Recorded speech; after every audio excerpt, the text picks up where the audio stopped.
अपने प्यार के लिए इंसान किसी भी हद तक जा सकता है और दुनिया से भी लड़ सकता है, लेकिन उसी प्यार से पीछा छुड़ाने के लिए भी एक इंसान किसी भी हद को पार कर सकता है।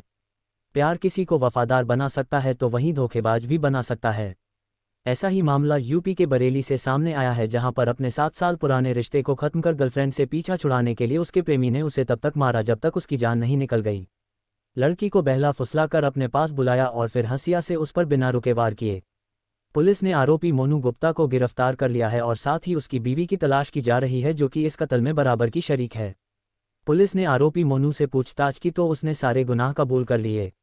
मोनू ने बताया कि वो अपनी गर्लफ्रेंड लक्ष्मी के साथ 7 साल से रिलेशनशिप में था, लेकिन दोनों की शादी नहीं हो पाई और फिर मोनू के घरवालों ने उसकी शादी किसी और से कर दी।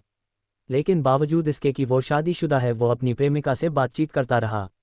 दोनों पहले की तरह ही मिलते रहे और मोनू की पत्नी को इसकी खबर नहीं लगी। मगर 23 साल की लक्ष्मी को अब यह एहसास हो रहा था कि मोनू उसके साथ अब पहले जैसा बर्ताव नहीं करता है। कुछ समय बीता और फिर लक्ष्मी मोनू के सामने पैसों की डिमांड रखने लगी। मोनू 6 साल से लक्ष्मी को पैसे दे रहा था और अब लक्ष्मी आए दिन उसे पैसों के लिए ब्लैकमेल कर रही थी। मोनू एक किराना की दुकान चलाता था और उससे इतनी कमाई नहीं होती कि वो अपने घर का खर्च भी चलाए और लक्ष्मी को भी पैसे दे। अब मोनू को किसी भी तरह इस रिश्ते को खत्म करना था, लेकिन लक्ष्मी ऐसा होने नहीं दे रही थी। जब मोनू का सब्र टूट गया और उसे लगा कि वो इससे ज़्यादा बर्दाश्त नहीं कर पाएगा, तो उसने हारकर गर्लफ्रेंड की पूरी कहानी अपनी बीवी को बता दी। उसने बीवी से कहा कि वो अब लक्ष्मी से पीछा छुड़ाना चाहता है।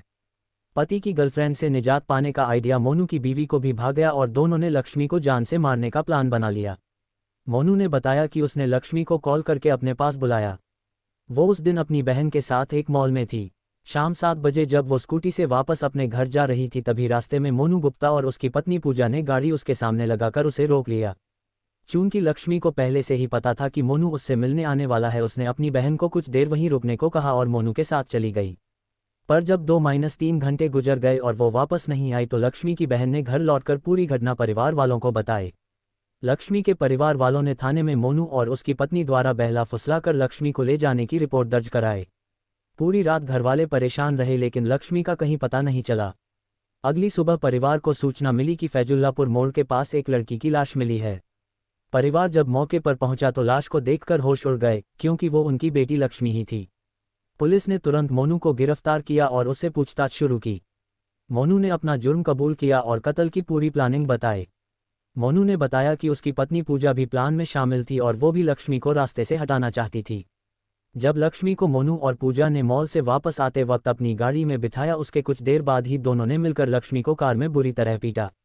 इसके बाद ये तीनों फैजुल्लापुर मोड़ पर पहुंचे और वहां जाकर मोनू ने गाड़ी से हंसिया निकाली और उसकी बीवी पूजा ने लक्ष्मी के हाथ पकड़े और उसे पर हंसिया से तब तक वार किए जब तक उसकी मौत नहीं हो गई। मोनू ने बताया कि उसने लक्ष्मी पर 7 बार हंसिया से वार किया।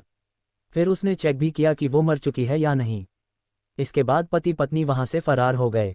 मोनू गुप्ता तो पुलिस की गिरफ्त में आ गया, लेकिन उसकी बीवी पूजा अब भी फरार है। मोनू ने बताया कि उसने अपनी पत्नी को पैसे देकर भाग जाने के लिए कहा था। वो खुद भी भागने की फिराक में था, लेकिन इससे पहले ही पुलिस ने उसे पकड़ लिया। मोनू ने पुलिस को बताया है कि उसे इस बारे में नहीं पता कि उसकी बीवी भागकर कहाँ गई है। पुलिस के मुताबिक लक्ष्मी की बॉडी पर 7 जगह गहरे जख्म के निशान पाए गए हैं। गर्दन पर धारदार हथियार के घाव भी पाए गए हैं।